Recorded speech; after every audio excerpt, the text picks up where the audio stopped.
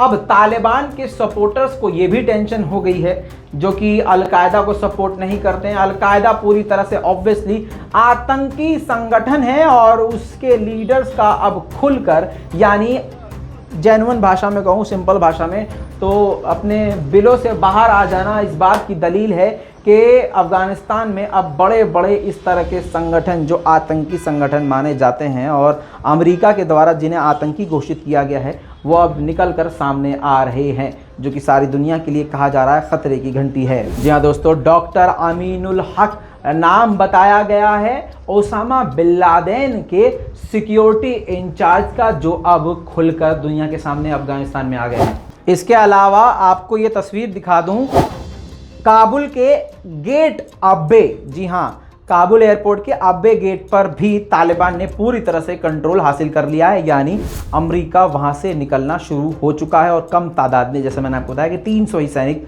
अब काबुल में यानी अफगानिस्तान में अमेरिकी रह गए हैं। दोस्तों, अब ये वो वीडियो फुटेज है, ये वो एयरबेस है, अमेरिकी एयरबेस, जिसे खुद अमेरिका ने खुद तबाह किया है। जी हाँ, अमेरिका की तरफ से, पेंटागन की तरफ से अमेरिकी सैनिकों को कहा गया था कि अब हम ज़्यादा समाट नहीं सकते सामान, तो ऐसा करो अपने एयरबेस को खुद ही उड़ा दो। कमाल की बात है, अमेरिका को इतना मजबूर होना पड़ा कि अपने ही बेस को उड़ाना पड़ा। कमाल है। दोस्तों, ये वीडियो जो आप देख रहे हैं, अफगानिस्तान के लोग पैदल बॉर्डर की तरफ जाते हुए नजर आ रहे हैं, पहाड़ियों को क्रॉस करते हुए, और जानकारी के मुताबिक पता ये चला है कि ये लोग ईरान की तरफ जा रहे हैं। दोस्तों, उधर चीन के विदेश मंत्री का बड़ा बयान आया है। चीन के विदेश मंत्री का कहना है कि अफगानिस्तान में तालिबान की दुनिया मदद करे। जी हाँ, तालिबान सरकार की दुनिया मदद करे। ऐसा कौन कह रहा है बताइए? चीन कह रहा है। जाहिर सी बात है, तालिबान को सपोर्ट करने वाले चीन को पूरी तरह से सपोर्ट करेंगे। पाकिस्तान पूरी तरह से तालिबान के साथ है, और जब पाकिस्तान तालिबान के साथ होगा तो चीन इसमें पीछे क्यों रहेगा। दूसरी तरफ आपको आखिरी बड़ी खबर बता दूं कि ये यूएस ने एयर स्ट्राइक किया था, ये कह के कि हम ISIS को टारगेट कर रहे हैं। उस हमले में आम नागरिक भी मारे गए, जिसमें 8 तो बच्चे ही थे। जी हाँ, 8 बच्चे मारे गए। इसके अलावा 2 बड़े लोग थे, मतलब अडल्ट थे, जिनकी उम्र जो है 20, 25 या फिर 30 बताई जा रही है। इसके अलावा यानी टोटल 10 लोग मारे गए थे, जिसमें से 8 बच्चे थे। दोस्तों अभी तक के लिए इतना ही, इंतजार करिएगा और भी अपडेट मैं लेके आने वाला हूं एक ही रिपोर्ट में, बहुत ज़्यादा अपडेट।